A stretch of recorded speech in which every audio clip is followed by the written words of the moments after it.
ناظرین، میں فضل چودھری ضمیر کی آواز سے آپ کے ساتھ قائد اعظم کا ایک واقعہ جو ہے وہ شیئر کرنا چاہتا ہوں۔ جیسا کہ آپ جانتے ہیں کہ ہمارا قائد جو ہے حاضر دماغ تھے اور ہر موقع پہ وہ موقع کی مناسبت کے مطابق جو ہے وہ جواب دیتے تھے، اور جواب بہت سلجھا ہوا شستہ ہوتا تھا، اور جس میں کافی میرا خیال ہے ہم جیسے لوگوں کے لیے تربیت کا بھی مواد موجود ہوتا تھا۔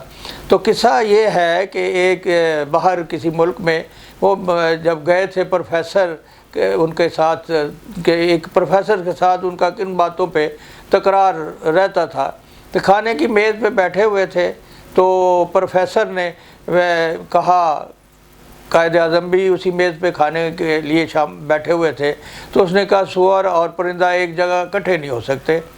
تو یہ بات تو عجیب سی تھی۔ اس نے جس لہجے میں کہا، قائد اعظم کو تھوڑا سا تنگ کرنے کے لیے یا جلانے کے لیے کہا، تو وہ اٹھ کے اپنا جو ہے پلیٹ لے کے اپنی دوسری ٹیبل پہ چلے گئے۔ لو جی، پرندہ علیحدہ ہو گیا۔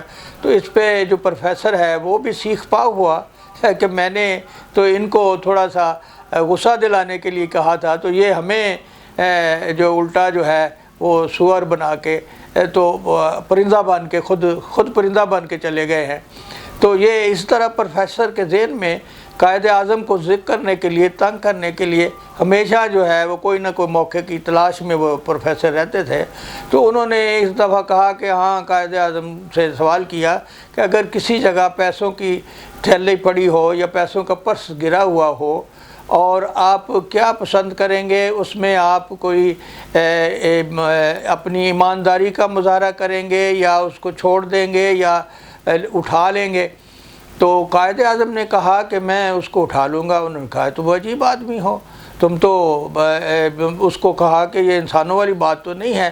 اس نے کہا کہ آپ کیا کریں گے؟ اس نے کہا کہ میرے پاس جس چیز کی ضرورت ہے میں وہ کروں گا، آپ کے پاس چونکہ شاید سوچ سمجھ یا دانائی نہیں ہے تو آپ وہ کام کریں گے، آپ نہیں اٹھائیں گے۔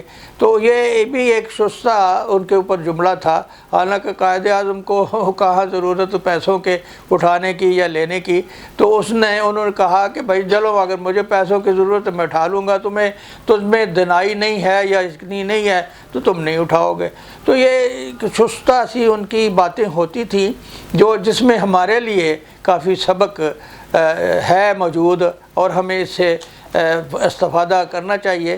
تو ہمیں بعض دفعہ میں سوچتا ہوں کہ قائد اعظم جو ہے ہم سے بہت جلدی جدا ہو گئے۔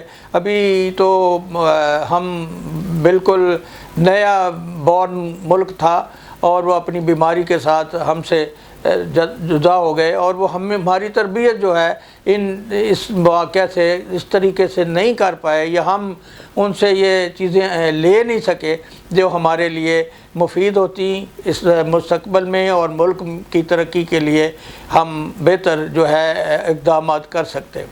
تو اس کے بعد جو ہے چونکہ وہ رہنمائی ہمارے پاس نہیں رہی، تو ہم مستقل تجربوں کی اماجگاہ ہم بنے ہوئے ہیں، اور سسٹم جو ان کی سوچ تھی، جو ان کا ویژن تھا، بالکل اس کے الٹ جو ہے ہر بات جو ہو رہی ہے۔ اور اس وقت ایسے ہی لگتا ہے کہ جیسے کشتی ہے، وہ ایک صحیح ملاح جو ہے جو کہ کنارے پہ لگا دے کشتی کو، اس کے بغیر جو ہے کشتی سمندر میں چل رہی ہے، اور وہ دیکھتے ہیں کب کہاں پہنچتی ہے، کس مقام پہ پہنچتی ہے۔ ہمیں چاہیے کہ اس کشتی کو پار لگانے کے لیے ہم مل جل کے سارے اس میں ایسا حصہ ڈالیں جس سے ہم کنار ہو جائیں سمندر کے دوسرے کنارے کے ساتھ جو ہے۔